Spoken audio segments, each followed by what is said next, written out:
Hey guys, and welcome back to my channel. My name is Molly, and today we're showing you guys all the books I read this year. And it's not that many, but to me, I got into reading again this year, and I'm so proud of myself for reading this many in 1 year. And next year, it's gonna be way more than this. I'm still gonna tell you about all of the ones I read this year. I'll just tell you guys my thoughts on each individual one. I did just film a video for tomorrow. It's going up tomorrow. I'm in the exact same outfit, same position and everything. So I actually do not remember the order that I read these books in, but I think this is kind of close. Next year, I'll make sure I keep it in order. I want to start off with a little series. I started reading The Power of Habits by Charles Duhigg. I don't know if I'm saying that right. This book we started reading in my business class. It was during like COVID when we shut down like the first time. Spring of 2020, that was when I had my business class in high school. And this is the book we started reading. I actually did really like the book. We only read a couple chapters out of it and talked about it a little bit. Then I found it in my drawer because I was like really deep cleaning because I was starting to get ready for college and everything like that. And this past spring, so I found it and I was like, this was a really good book for the parts that I read, and I decided to just read it all over again. So I started from the beginning and I read this book, and I really enjoyed it because they told stories about these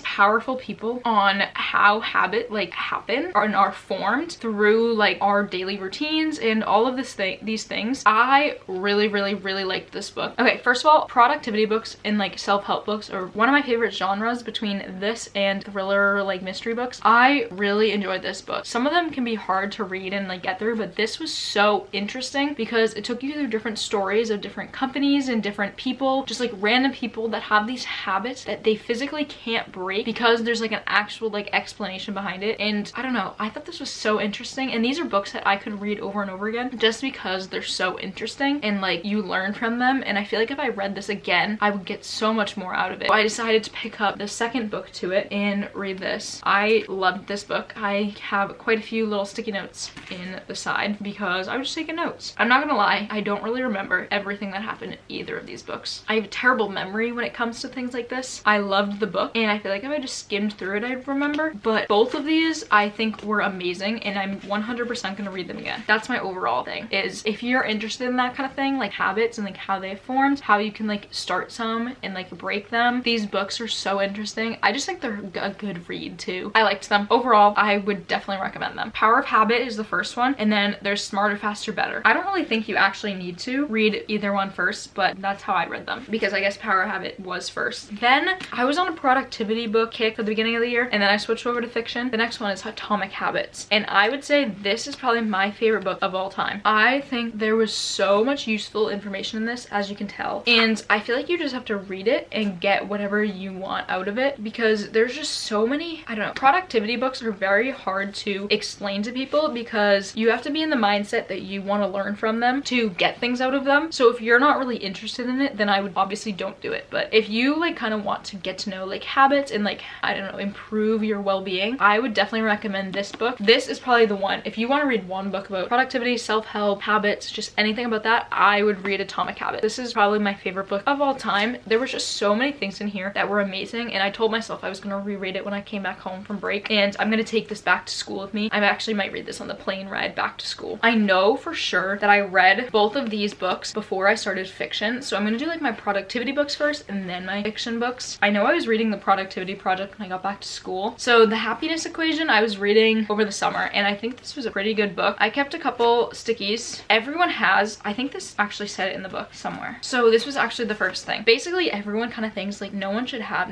negative thoughts, and that's what this book says. It says the problem is we think we shouldn't have negative thoughts, and it's like, but why do our brains focus on negative things? Once we understand this, we can learn how much we can control and make conscious efforts to be happy using proven techniques. That's why it's so hard for people to like be happy, because they think that we shouldn't have negative thoughts, so then you keep thinking negative thoughts. And that was just the first thing that I saw, and I was like, it's not a bad thing to have negative thoughts, but everyone thinks that, so then you have more of them, if that makes any sense. And this book kind of explains that and goes in depth of just ways you can like improve on thinking better. And I don't know, I think this was a really good book to read. I don't know, if you kind of think like, oh yeah, I'm pretty happy, but like I definitely could think better, I could change my mindset of things, then I would recommend this book for that. And then the next one is The Productivity Project. This book was actually really interesting to read because the author Chris Bailey basically took, I forget exactly how long he took, I think it was like a year and a half or something like that, to basically test out every single way of being productive that was possible, to see what actually like works and how we are actually productive. And he goes in depth about every single one of those, and I thought that was just kind of interesting, like the experiments he did and like things he tested out. We always think that we should be doing things constantly to be productive, but like that's just not the case in some ways. I thought this book was really helpful because I think like that. I think I always need to be productive and always be doing something, but he kind of tests things like that out, and it kind of made me realize like I can slow down. I don't need to be doing things 24/7, and I just thought that was like a really good book to read about productivity. So if you're like interested in that kind of aspect of things, then I would definitely recommend this book. Or if you just kind of want to see like how he went about testing productivity, then I would read this because it was pretty interesting. Those are all my productivity books. I really enjoyed all of them, and if what I said doesn't make any sense, I really apologize. To me it kind of made sense, but at the same time I don't know how to explain productivity books to you, so I did my best.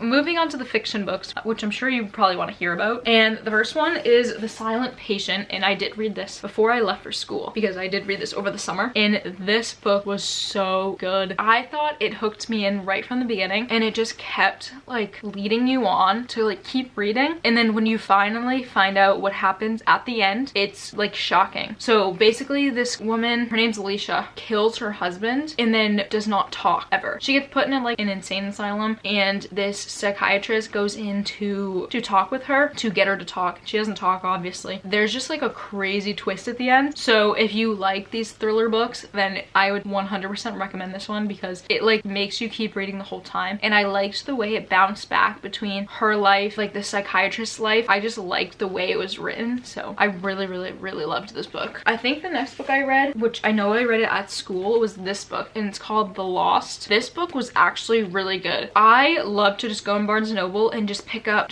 some books, and I happened to get some books from the buy one get one half off table a couple times, so I did buy this one along with The Silent Patient before I left for school. And so this one was really good, and it was basically about these two teenagers that are kind of like, they're going into their senior year of high school. There's a bunch of kids that are just running away. Basically that's what the police are like assuming, and there's no like investigation going on really because they're just assumed that they're runaways. These two girls kind of assumed like there's no way that these kids are all just running away because they're all their age and there's just no reason. So they kind of think about it a little bit, and then there's just like a crazy turn of events. So basically that's all I'm gonna say, but it hooks you in from like very first couple pages because the storyline happens really fast. So if you want like a fast-paced book, I'd 100% recommend this, but it's like a thriller at the same time, and the ending is shocking. I want like a second book for this because this was crazy. Okay, then this book I read at school as well. It's called The Guest List by Lucy Foley. My roommate actually recommended it to me, and then I bought it, and she was like, oh my god, you're reading the book. And I was like, oh yeah, you told me about this. So I love this book. It was so good. It is about a wedding. It's about these two people getting married, and there's just a lot of people involved in the wedding that have things to hide, and I feel like that's all I have to say. And the ending is like crazy basically, and you wouldn't expect it. First page of the book is the wedding night, and then every chapter like goes back and forth from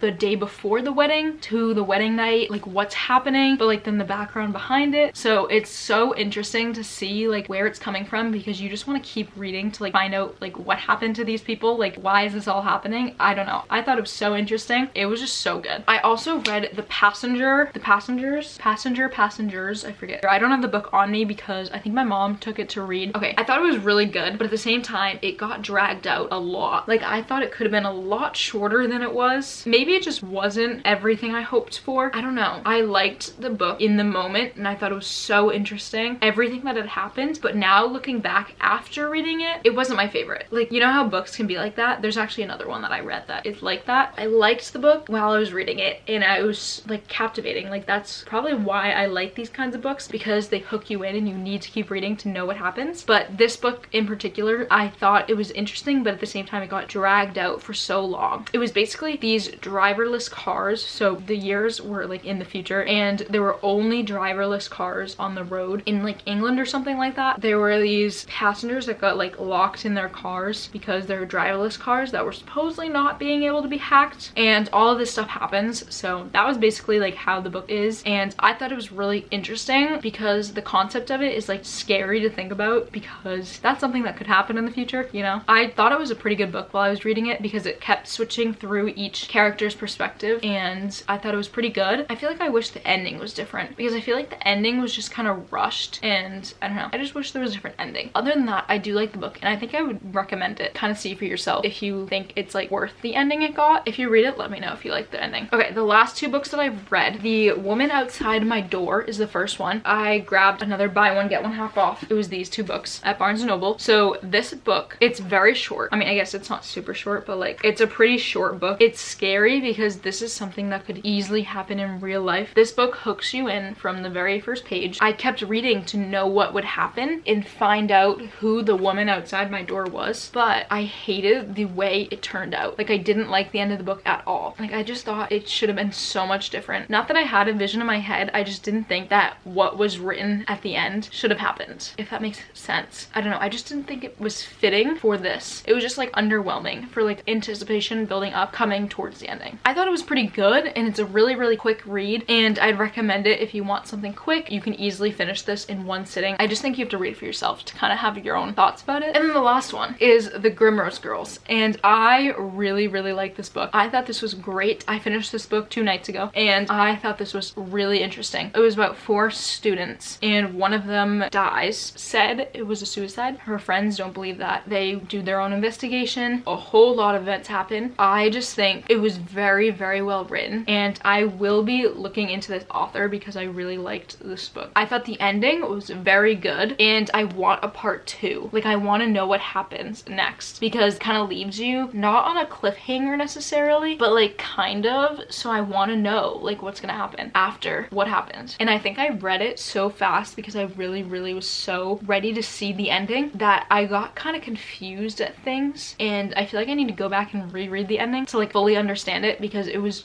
just so much information that happened at once, and I thought it was absolutely amazing. Overall, I loved this book. I thought it was great. If you're interested in, again, murder mystery, then read this book. There are so many twists and turns. It goes back and forth between the characters. You get to see from everyone's perspective. That was my thought on the book, and those were all the books that I read in 2021. Those are quite a bit. I'm so bad at explaining things, and I also have kind of like a bad memory, specifically what happened in every book. I do like remember them. I don't know enough to like give information that might be more beneficial to you, if that makes sense. I have a hard time explaining the productivity books, and I tried my best. If you read them and you like them, I'm glad, and let me know. Other than that, I hope that was a fun video to watch, and it's gonna take me a long time to edit because it was almost 30 minutes of footage. I'm so glad I've gotten to reading more, and maybe I'll have to do like what I've read more than twice next year because I'll be reading so much. I got so many books for Christmas. If you saw my what I got for Christmas video, that was all for today's video. I hope it was fun, enjoying. If you read any of these books, definitely let me know, and I would love to know like your thoughts on them. So thank you guys so much for watching, and I will see you guys all in my next video. Bye guys. Oh, happy new year, because this is going up on the last day of 2021. I will see you guys in 2022, even though the video that you're seeing tomorrow is filmed right before this one. So okay, bye guys.